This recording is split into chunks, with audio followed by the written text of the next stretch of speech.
Kita semua telah mengetahui bahwa teknologi informasi dan komunikasi mengalami perkembangan yang sangat pesat. Teknologi informasi dan komunikasi saat ini mempermudah semua aspek kehidupan manusia dengan cara-cara yang praktis. Penggunaan teknologi informasi dan komunikasi oleh masyarakat menjadikan dunia semakin lama semakin canggih.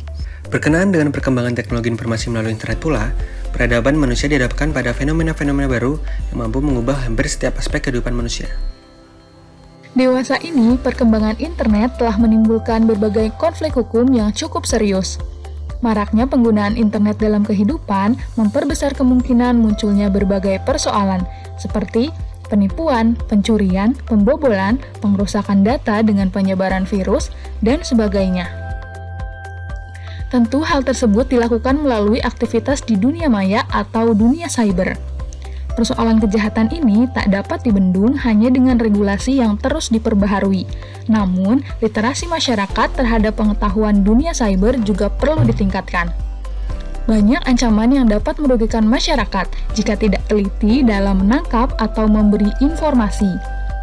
Bisa kita lihat sendiri, pemberitaan di media massa tentang kasus-kasus kejahatan ini begitu marak terjadi. Kejahatan ini biasa kita sebut dengan cybercrime.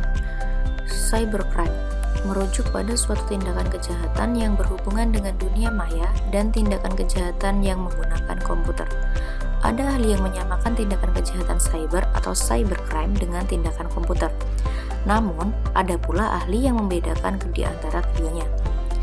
Secara umum, yang dimaksud kejahatan komputer atau kejahatan cyber adalah upaya memasuki atau menggunakan fasilitas komputer atau jaringan komputer tanpa izin dan melawan hukum dengan atau tanpa menyebabkan perubahan dan atau kerusakan pada fasilitas komputer yang dimasuki atau digunakan tersebut.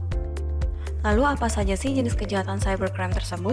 1. Cyberterorisme, yaitu aktivitas atau metode yang digunakan oleh sejumlah jaringan atau kelompok teroris. 2. Cyberpornografi, yaitu penyebarluasan obscene material termasuk pornografi, indecent exposure, dan chat pornografi. 3. Cyberharassment, yaitu pelecehan seksual melalui email, website, atau chat program. 4. Cyberstalking, yaitu crime of stalking melalui penggunaan komputer dan internet. 5. Hacking, yaitu penggunaan programming abilities dengan maksud yang bertentangan dengan hukum.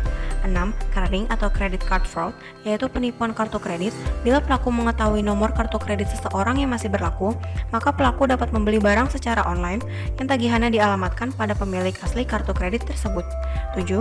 Phishing, yaitu pembuatan situs web palsu atau pengiriman email yang terlihat seperti bisnis yang sah untuk meminta data rahasia pengguna.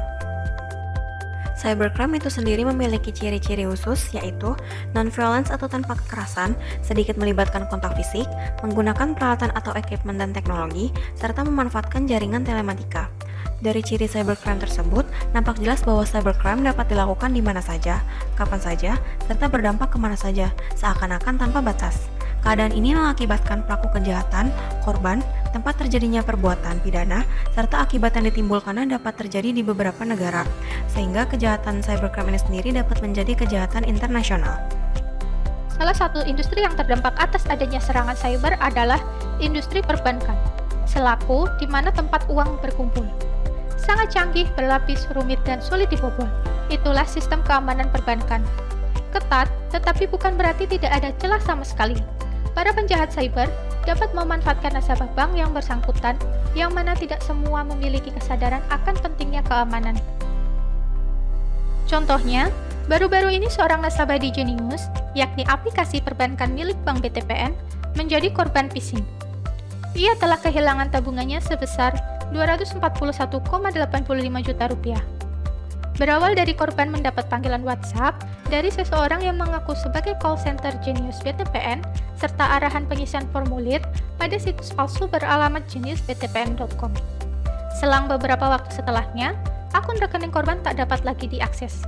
Dan korban juga mendapat email notifikasi dari Genius BTPN bahwa telah terjadi transfer puluhan dan ratusan juta rupiah ke dua rekening yang berbeda milik orang tak dikenal tanpa sepengetahuan korban. Nasi telah menjadi bubur.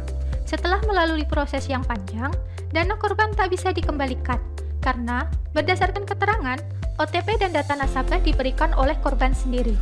Dana tersebut telah raib ketika korban melapor ke Bank BTPN.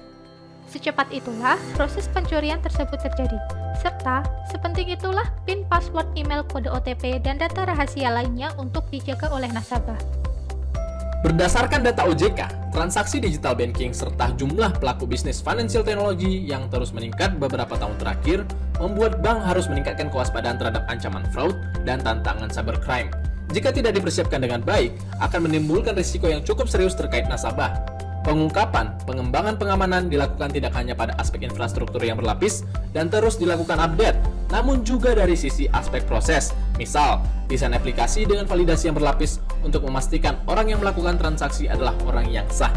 Selain itu, dilakukan monitoring 24/7 atau Security Operation Center untuk memantau anomali-anomali serta penerapan sistem fraud management untuk memberikan alert terhadap anomali-anomali pola transaksi nasabah dan manusianya, yaitu melalui edukasi yang terus dan berulang. Guna meningkatkan layanan digital, perbankan harus menyiapkan belanja modal atau capital expenditure teknologi informasi, serta mempercepat adaptasi digitalisasi oleh masyarakat luas. Industri bank harus memperkuat ekosistem finansial, penyempurnaan dan modernisasi dari infrastruktur teknologi informasi yang dimiliki untuk mendukung keandalan dan keamanan berbagai layanan perbankan pada transaksi digital. Untuk menghadapi cybercrime, harus dilakukan bersama-sama secara kolektif antara bank, regulator, dan juga nasabah. Dari sisi regulator, standarisasi dan pengawasan, terutama untuk pemain baru, harus dilakukan dengan mumpuni.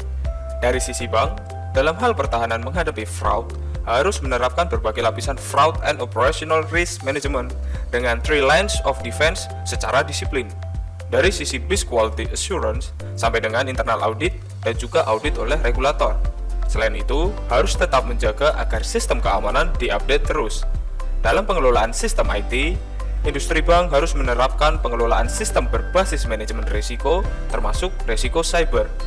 Dalam mitigasi risiko yang ada, dapat mengaplikasikan kontrol pengamanan dan melakukan operasional sesuai dengan standar atau best practice internasional industri finansial, dan terus-menerus melakukan review. Operational security ini termasuk melakukan proses assessment celah keamanan, pembaharuan sistem, dan proses pengujian secara berkala. Dari sisi nasabah, juga harus meningkatkan awareness serta pendidikan masyarakat yang terus-menerus terkait cybercrime. Industri bank juga secara aktif berkolaborasi dengan pemangku kepentingan dari regulator, badan resmi negara, komunitas yang berkompeten di bidang keamanan informasi dan terus-menerus melakukan edukasi kepada nasabah atau mitra perbankan, termasuk pegawai bank untuk menumbuhkan kewaspadaan menjalankan aktivitas perbankan.